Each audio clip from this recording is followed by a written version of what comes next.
This is the Yuka 2000 robot lawnmower from Mammotion, and this is all the stuff that comes with it.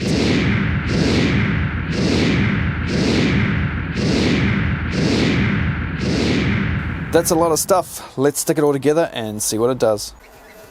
When you open the box, there is a notice telling you to charge this thing up before you do anything else. But before you put this on the charger, make sure you flip it over and you remove this foam. This is just packaging so it doesn't get damaged in shipping. Now we can flip it over and set it to charge. But first I'll just show you some of the things on the bottom here. So this isn't actually plastic, which it may look like. It's rubberized wheel, and of course we've got two wheels on the back which are slightly rubbery as well and a bit more industrial looking than the little one on the front. This one allows for some, quick maneuvering in tight areas. The most interesting thing about this mower on the bottom though, in my opinion, is this.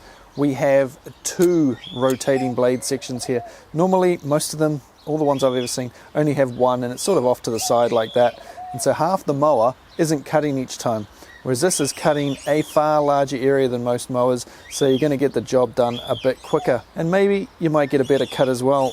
Time will tell as we test this thing. Anyway, let's chuck it on the charge. It comes with some pins to peg down your base so that it doesn't move around, but for this video setup, I'm just gonna make sure it works first, because you need to make sure you have the base and your antenna and everything in a good position away from trees and stuff, and I've got it a little bit close at the moment, so it may not work. So never set the whole thing up with any robot mower. Make sure it works first before you go securely fastening anything down. But it does come with a nice long power lead, 10 meters long, so you can get it wherever you need it to be in your garden. And now it is just time to drive our mower in and see what lights up. This light I think will go blue. There'll be a light appear on the mower and we'll wait for it to charge. So green light has just appeared on the side of the mower, let out a nice beep. The light is now flashing on the charger base and the mower. Once that's solid, did you hear that? Once it's solid, we will know we're ready to go. While we're waiting for that to charge up, let's go take a look at the app, because you will need your phone to start this thing up. On the inside of the box there is a series of QR codes. Scan the one that's appropriate for you, whether it's Apple or Android. There's also a Facebook and a user support guide there, so we will do the Apple one here with this very tiny Apple phone. So click on the link that it provides and it will take you to the appropriate download page, where you of course need to download the app. With the unit docked, let's see what happens when we turn it on. I have now switched the power on to the unit. Green flashing light on the base. Bit of a beep. Wait for this cool noise. Did you hear that? Samurai sword sort of sound. Right, so green lights flashing on the unit either side there indicates it's charging. When it's fully charged, I'm guessing they're solid green. Before you can start mowing, you need to set up the perimeter. You do this by controlling the robot with a remote control on your phone. It's pretty easy. It's got to be careful though, it does try and go pretty quick. But what I'm doing here is getting it into the position I want to start it at, and then we will push start like I just have. Ooh, and it talks to you, and then away you go. You're going to have to stay within about, 5 or 10 meters of this thing while you map it out. You only have to do this once for each area you want to mow. I'm only doing a very small area here at first, and I haven't used remote controls like this for a long time. Just beeped when I bumped the edge by mistake. Now you can't get right up to the edge of things. You're going to have to leave the robot out a little bit, so you still have to go around with a weed eater or similar to do the edging. Let's go over a bit of a tricky bit there. Oh yeah, did good there. Okay, so I've mapped a small area just to test this thing out. Let's see what happens now when we say go to work. Gives you a warning telling you to remove things that are in the way, rubbish, balls, pets, etc. Now I have just turned off sweeping, and we don't want it dumping the leaves because it hasn't actually got the catcher on the back. Yes, this does have a self-dumping catcher feature, but to start with we're just going to go with the mow. We'll test the other features in another video. Anyway, let's push start and see what happens. Now this grass is very long, much longer than what they recommend. So we'll see how we go. I've got it set pretty high. I think it's on the top setting, or the second one down from the top setting. Don't know what it's doing at the moment. It's just having a look around. It hasn't started mowing yet. Can't hear anything spinning. Let's change angles. Seems to just be looking around. It's maybe checking that the area is clear of obstacles before it starts. It's funny watching something just autonomously move around your lawn. That'll be right. As soon as I turn off the camera, it starts mowing. You can hear it spinning now. We're cutting at the highest setting, so I think it's around the 100mm mark, 4 inches. So a lot of this grass is just going to bend over. It probably won't get cut, but I can see it is being cut. Woohoo! I'm going to go test a sensor. I'm going to go walk in front of this thing.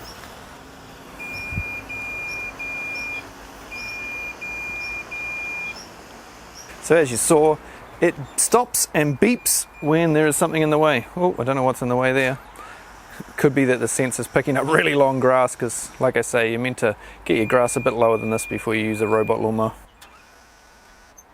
Yeah, I think that clump of grass right in front of it is a little bit too long.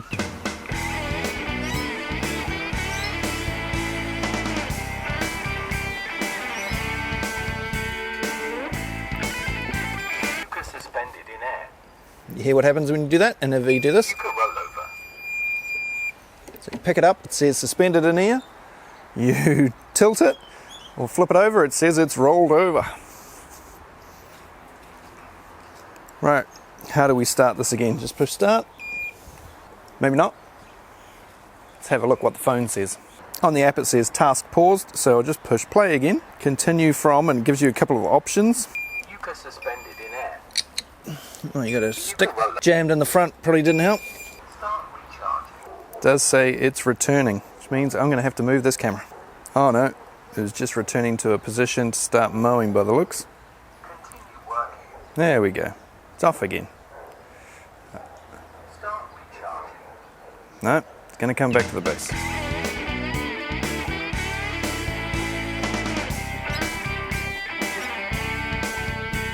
charging. I don't know why it's come back to charge, because we're still showing 3 out of 4 bars on the lights here. We've got 4 green dots to indicate the charge level, and it wasn't down low, so not sure why it decided it wanted to come back. So it's charging, but it's also can you see it moving? Yeah, stop now. Left back wheel there was having a bit of a twitch. Now I don't have time for this to fully charge up because it's getting late in the day, so let's set it going again. I have turned the dial down to number 5, so it'll cut a bit more now. Let's see how we go. Continue working. So this is on the highest speed right now, which is 0.6 meters per second. The lowest speed is 0.2. The first shots you saw were at 0.3. When it saw that tree there, it slowed down. I've got it set to slow down when it sees something. There's different settings, so you can have it so that it directly touches something and slows down and touches something, doesn't touch something. Depends how you want to get it to do it. If you want it to go right up to trees and just give them a little nudge, then you can set it to do that. So the bits it's gone over, it has cut. Remember, this is much longer than what it's meant to be, but it is cutting it. Area in the middle there has been cut a fair bit. Once I get it down lower, I can then lower the blade some more and get a nicer finish. Maybe going at the slower speed might give it a nicer finish too. You can also change the patterns of how you want it to mow, whether you want it to zigzag, checkerboard. It's a few different options. You can, of course, even get it to write words and stuff if you wish. But we won't be going into that today. And as you can hear, much quieter than a normal lawnmower. If I was out here mowing the lawns normally, I would have earmuffs on. I wouldn't be able to talk to a camera because you wouldn't be able to hear me. But this makes very little noise. Isn't upsetting the birds in this aviary, which is very good. Oh, just went over a twig or something. So it's the middle of winter here. The lawn, as you can see, is a bit wet and slushy, particularly just here where there's a bit of a dip. It's not ideal mowing conditions, and I've been letting this lawn grow long so that I could put this thing through its paces. It's coping with the leaves and things on the lawn much better than I thought it would have.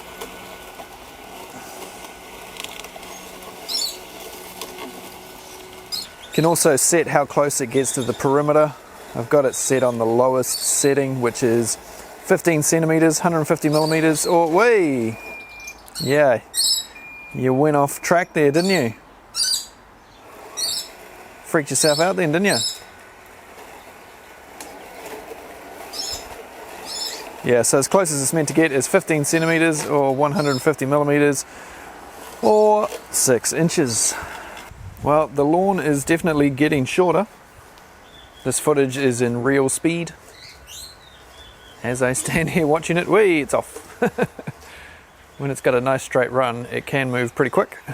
600 millimeters or 0.6 of a meter or 2 feet per second is actually pretty quick when it gets going. You know, in a straight line, that's moving pretty quick. Where have you gone? Come on. According to the app, we are 95% mowed, so it'll be coming back to base in 1 minute. Okay, I think it is complete. See if it can make it back to our charger. Bottom left of screen here. I haven't screwed the base down and the ground's a bit uneven right in front of it, so it's nose down coming in, unfortunately. It needs to come up. Bring your nose up, bring your nose up. Start charging. There we go.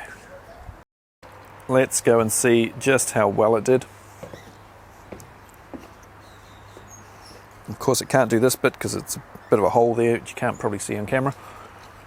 Okay, so it has mowed everything apart from the perimeter. So we've got that 15 centimeter, 6 inch perimeter, little clump there that it's missed. But of course this grass was too long, a lot of it's just folding over with the wheels of the robot. But looking around, it's got most of it apart from the perimeter stuff. A couple of bits are a bit flattened, grass pushed over while I was setting it up and stuff and walking around on the lawn. But yeah, not too bad.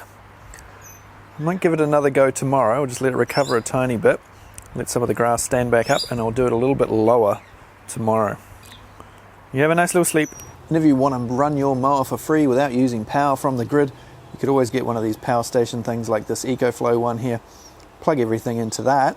So I've got one plug-in for the mower and one plug-in for the RTK unit that tells the mower where it is. I've got that plugged in separately just to give it a bit more boost, and then I can put the sensor wherever I want rather than having to have it right next to the base unit, because that's not always ideal with trees and houses, other buildings that may be in the way of the satellite pickup. So if you run it off one of these with a solar panel, I've got a solar panel for this, so if I get this set up in the right location, I'll hook this up with a solar panel, have it plugged in, have it programmed to just mow once a week or however often I feel it needs to be mowed, and it'll just do it all by itself, power and everything, without me having to worry about a thing. No having to pay for it even to mow the lawn. It'll all be free, after the initial outlay of the unit, of course, which, let's not forget, is quite substantial. And how much power does it use? Well, not a lot. You can see it charging there around the 100 watt mark, so not using a heap of juice. And this EcoFlow was on 99% when I started. It's now on 94, and that's charged the unit right up from how it was factory out of the box, and our couple of little mowing attempts here. So that's pretty good. It's going to keep it going for a while even without a solar panel. You can also control the Yuka manually, which means you can get into tight spaces that you might not be able to get into because of satellite restrictions. So you can get in underneath trees and things like that and just control it yourself.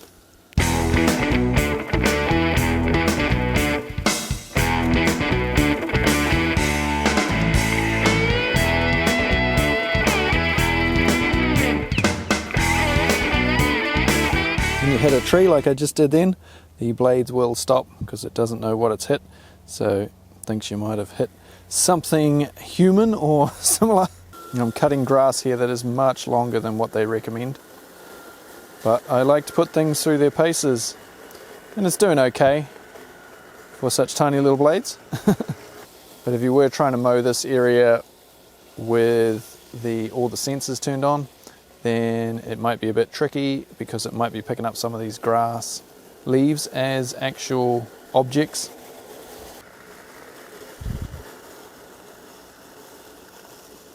Now if you live in New Zealand, you'll know that cabbage trees are a pain in the butt when it comes to mowing. Let's see how the Yuka handles it. We've got it at half height.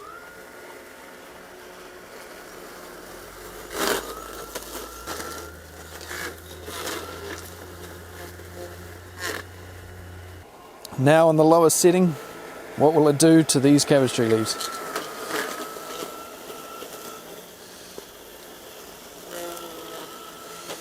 This is a workout for any mower, these things. They're absolutely horrible. They don't cut, they just sort of shred into big long stringy things that wrap around all sorts of mowers and spinning devices.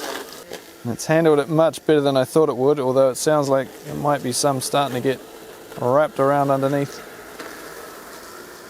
Ideally, of course, you should shift all this sort of stuff off your lawn, but you never know when they're going to fall on your lawn if you've got this thing programmed, so it's good to give it a bit of a test.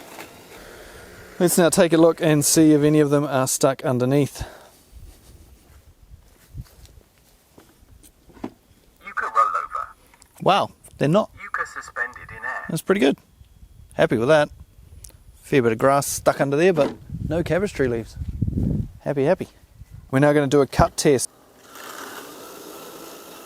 So the path from the Yuka, it's cut the grass all right, but the path is about 8 inches wide, which is not that big.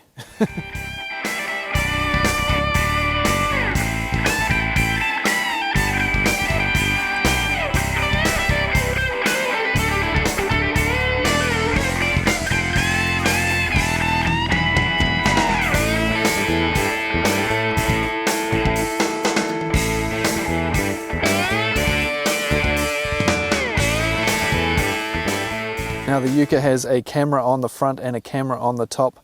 This is the front camera down here, and up here we have one that faces backwards, sort of pointing at you if you were standing behind it at your face. So it's sort of a security system. Somebody tries to steal it, you can video who's stealing it, which is pretty cool. But also, if it's raining or it gets a bit grubby, you can always clean it with the windscreen wiper. How cool is that? This Yuka unit is designed to cut up to 2,000 square meters or half an acre of lawn, but there is a bit more than that here for it to deal with. I'm now going to test the Yuka to see what it does on rainy days. It's got a sensor here on the top, and I've got it set to not mow on rainy days.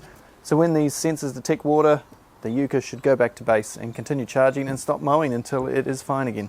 So I'm going to test that out with the aid of a watering can. We'll set it mowing, tip some water on it, see what happens. Come on, come on. Not working. Start recharging.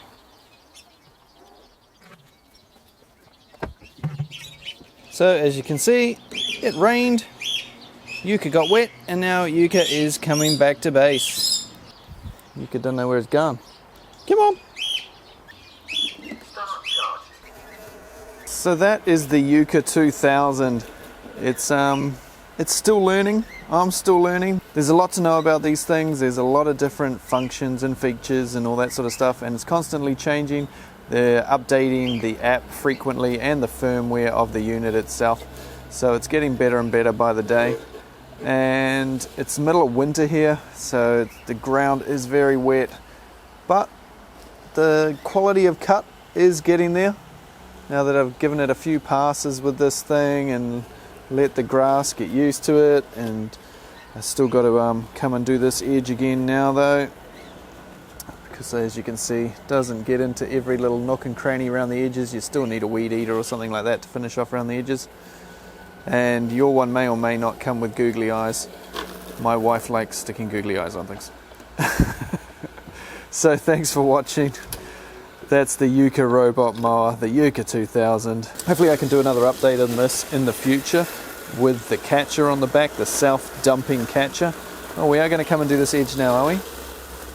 So yeah, that will be good. I can give you an update on how it's going, how it's lasted, how good it is at continuing to mow with the different scheduling and that sort of thing. Until then, cheers for watching, and I'll see you later. Currently mowing on setting 4, I think. Careful, buddy. You hit the lemon. Got it. And it can mow over lemons. Just obliterated that one. Got it set to do the perimeter last. So it does a zigzag through the middle and then the perimeter at the end.